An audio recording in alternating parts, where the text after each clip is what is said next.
ദുരന്തഭൂമിയായി Nepal.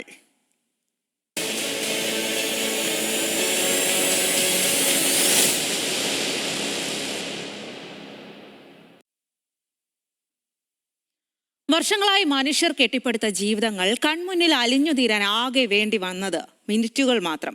Nepal Tibet അതിർത്തിയിൽ ഭോട്ടെ കോശി നദി തീർത്ത മരണച്ചുഴിയിൽ വിറങ്ങലിച്ചു നിൽക്കുകയാണ് ഒരു ജനത.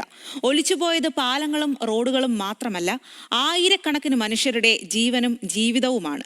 380-ലധികം ചേതനയേറ്റ ശരീരങ്ങൾ, കാണാമറയത്ത് നിൽക്കുന്ന 1500-ലേറെ മനുഷ്യർ, അതിൽ ഉറ്റവരുടെ തിരിച്ചുവരവിനായി കാത്തിരിക്കുന്ന നൂറുകണക്കിന് ഇന്ത്യക്കാരുമുണ്ട്.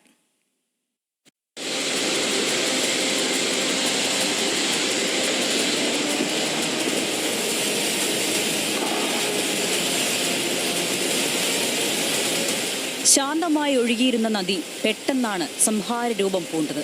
മഴ പോലുമില്ലാതിരുന്ന ഒരു പ്രഭാതത്തിൽ ഹിമാനി തകർന്ന് കിലോമീറ്ററുകൾക്ക് മുകളിൽ കെട്ടിനിന്ന വെള്ളം ഒരു ജലമതിലായി ആഞ്ഞടിക്കുകയായിരുന്നു.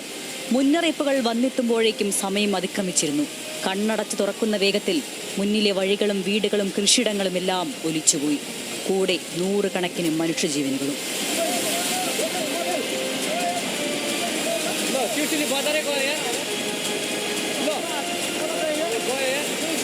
ഒറ്റപ്പെട്ടുപോയ ഗ്രാമങ്ങളിലേക്ക് തകർന്ന ഗതാഗത മാർഗങ്ങളെ അതിജീവിച്ച് കടന്നെത്താൻ രക്ഷാസേനയ്ക്ക് മണിക്കൂറുകളോളം കഴിഞ്ഞില്ല.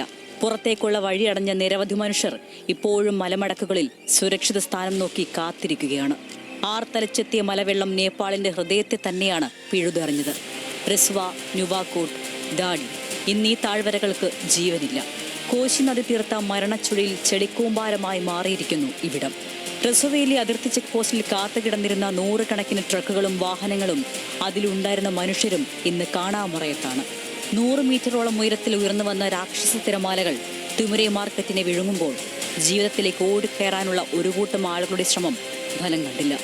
സമീപത്തെ ഉയർന്ന പ്രദേശത്തേക്ക് ഓടിക്കയറുമ്പോൾ പലർക്കും പിഞ്ചുകുട്ടികളെ അടക്കം ഉറ്റവരെ നഷ്ടപ്പെട്ടിരുന്നു.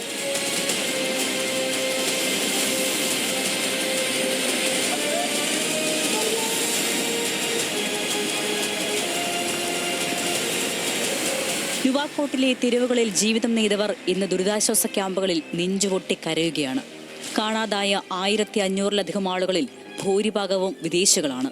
കൈലാസ് മാനസരോവർ ദർശനം കഴിഞ്ഞ് മടങ്ങുകയായിരുന്ന 300ഓളം ഇന്ത്യൻ തീർത്ഥാടകരെ ഇനിയും കണ്ടെത്താനായിട്ടില്ല.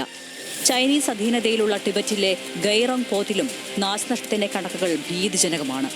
30 രാജ്യങ്ങളിൽ നിന്നുള്ള സഞ്ചാരികളും തീർത്ഥാടകരുമാണ് ഈ പ്രളയച്ചുഴിയിൽ അകപ്പെട്ടത്.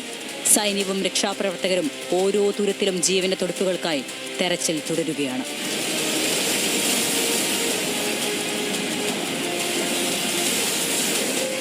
വീടുകളിലേക്ക് തിരിച്ചെത്തിയവർ അവിടെ കണ്ടത് ജീവിതത്തിന്റെ അവശിഷ്ടങ്ങൾ മാത്രം.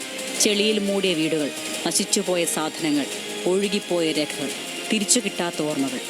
ദുരന്തത്തിന്റെ ആഘാതം കനത്തതാണെങ്കിലും അതിജീവനത്തിന്റെ കരങ്ങൾ ലോകത്തിന്റെ പല കോണുകളിൽ നിന്നും ഉയർന്നു തുടങ്ങിയിട്ടുണ്ട്.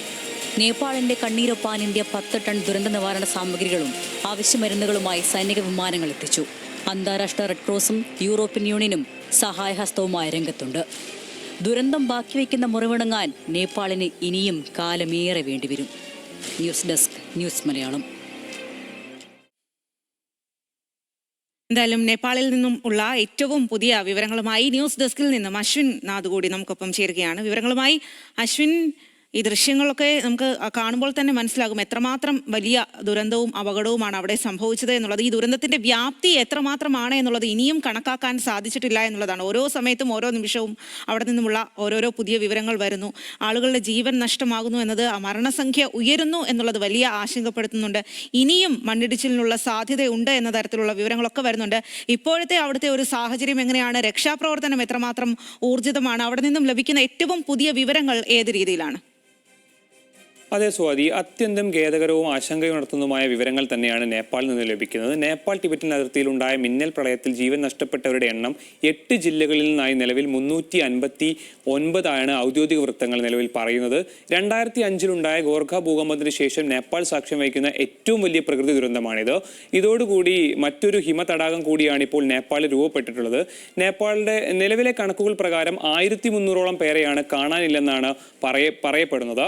കാണാതായവരിൽ 700ഓളം വിനോദസഞ്ചാരികൾ ഉൾപ്പെടുന്നുണ്ട്. 33 മലയാളികൾ ഉൾപ്പെടുന്നു എന്നുള്ളതാണ് വളരെ സങ്കടകരമായ മറ്റൊരു കാര്യം.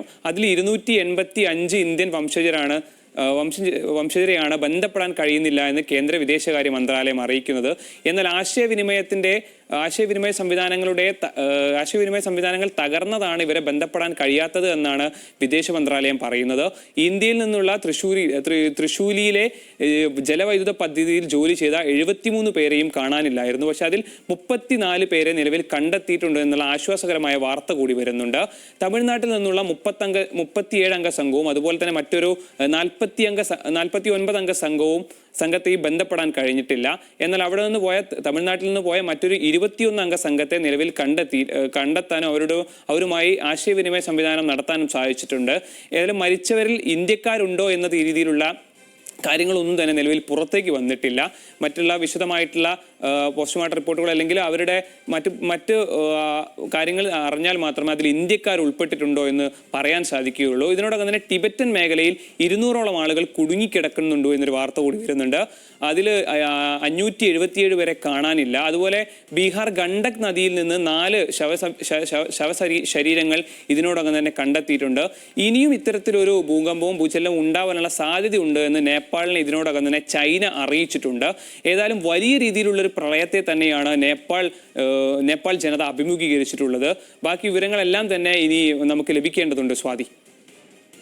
ഓക്കെ അശ്വിൻ, എന്തായാലും വലിയ ദുരന്ത ഭൂമിയായി മാറിയിരിക്കുകയാണ് നേപ്പാൾ. അവിടെ നിന്നും ഒരുപാട് വിവരങ്ങൾ ഇനിയും ലഭ്യമാകേണ്ടതുണ്ട്. അതിന്റെ വിശദാംശങ്ങളാണ് ഇപ്പോൾ അശ്വിൻ നൽകിയത്.